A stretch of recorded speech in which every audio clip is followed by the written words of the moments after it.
কোটা সংস্কার আন্দোলনের মধ্যে সহিংসতায় নিহত ৩৪ পরিবারের সদস্যরা সম্প্রতি গণভবনে প্রধানমন্ত্রী শেখ হাসিনার সঙ্গে দেখা করেছেন। সবাইকে সান্ত্বনা দেওয়ার পাশাপাশি দেওয়া হয় নগদ অর্থ সাহায্য এবং সঞ্চয়পত্র।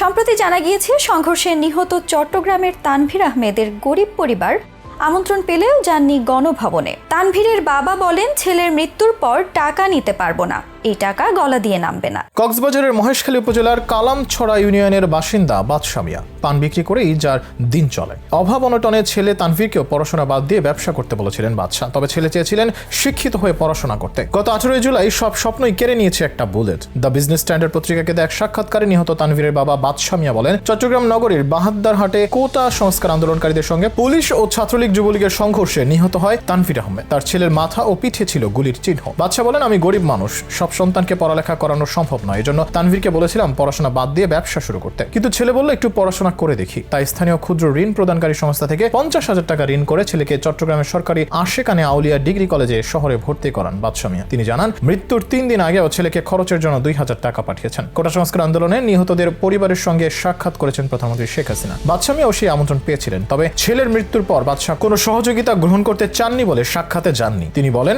আমাদের এমপি সাহেব বলেছিলেন ঢাকায় যেতে, আমি যেতে রাজি হইনি। ছেলের মৃত্যুর পর এর জন্য টাকা নিতে পারবো না, এই টাকা গলা দিয়ে নামবে না। তানভীরের শোকে তার পুরো পরিবার স্তব্ধ। ছেলের মৃত্যুর পর থেকে মা সানোয়ারা বেগম অসুস্থ। ছেলেকে যারা এভাবে হত্যা করেছে তার বিচার খোদাকে দিয়েছেন বলেও জানান বাদশা মিয়া। তিনি বলেন, জানাজার মাঠে আমি বলেছিলাম কারো কাছে বিচার চাই না, খোদার কাছে বিচার দিয়েছি। এর আগে গত রবিবার রংপুরের বেগম রোকেয়া বিশ্ববিদ্যালয়ের ইংরেজি বিভাগের শিক্ষার্থী আবু সাইদ সহ দেশের বিভিন্ন স্থানে নিহত 34 জনের পরিবারের সদস্যরা গণভবনে প্রধানমন্ত্রীর সঙ্গে সাক্ষাৎ করেন। প্রধানমন্ত্রী নিহতদের স্বজনদের সঙ্গে কথা বলেন, তাদের খোঁজ খবর নেন। নিহতদের পরিবারের সদস্যরা শেখ হাসিনার কাছে গিয়ে তাকে জড়িয়ে ধরে কান্নায় ভেঙে পড়েন। এ সময় প্রধানমন্ত্রীও আবেগ সংবরণ করতে ব্যর্থ হন। নিহতদের পরিবারের সদস্যদের কথা শুনে প্রধানমন্ত্রীর অশ্রু গড়িয়ে পড়ে। অশ্রুসিক্ত প্রধানমন্ত্রী তাদের সান্ত্বনা দেওয়ার চেষ্টা করেন। শোকাহত পরিবারের সদস্যদের প্রধানমন্ত্রী বলেন, আমাকে দেখেন, আমি কত শোক নিয়ে বেঁচে আছি, আমি আপনাদের ব্যথা বুঝতে পারছি। এটা আমার দুর্ভাগ্য যে আমাকে আপনাদের অশ্রু দেখতে হচ্ছে। এক রাতে বাবা মা ভাই সহ নিজের স্বজন হারানোর 15 আগস্টের সেই স্মৃতি স্মরণ করিয়ে দিয়ে শেখ হাসিনা বলেন, আপনাদের সান্ত্বনা দেওয়ার ভাষা আমার নেই, আপনাদের কষ্ট আমি বুঝি। নোয়াখালীর একটি দোকানের কর্মচারী নিহত ফারুকের স্ত্রী সীমা আক্তারও এদিন সাক্ষাৎ করেন প্রধানমন্ত্রীর সঙ্গে। বাংলা ট্রিবিউন পত্রিকাকে দেয়া এক সাক্ষাৎকারে সীমা বলেন, তিনি জানতে চান আসলে কি ঘটেছিল, কোথা থেকে কি হয়ে গেল। আমার স্বামী কাজে গিয়েছিলেন, কাঠমিস্ত্রির কাজ করতেন তিনি, দুপুরে খাওয়ার জন্য বের হয়েছিলেন, পরে রাস্তায় গুলি খায়। আমাকে তার কোম্পানির লোকেরা বলে ফারুক মনে হয় গুলি খেয়েছে। হাসপাতালে ছুটে গিয়ে তাকে মৃত অবস্থায় পাই। আমি মৃত্যুর বিচার চাই। তিনি রাজধানী যাত্রাবাড়ি থানার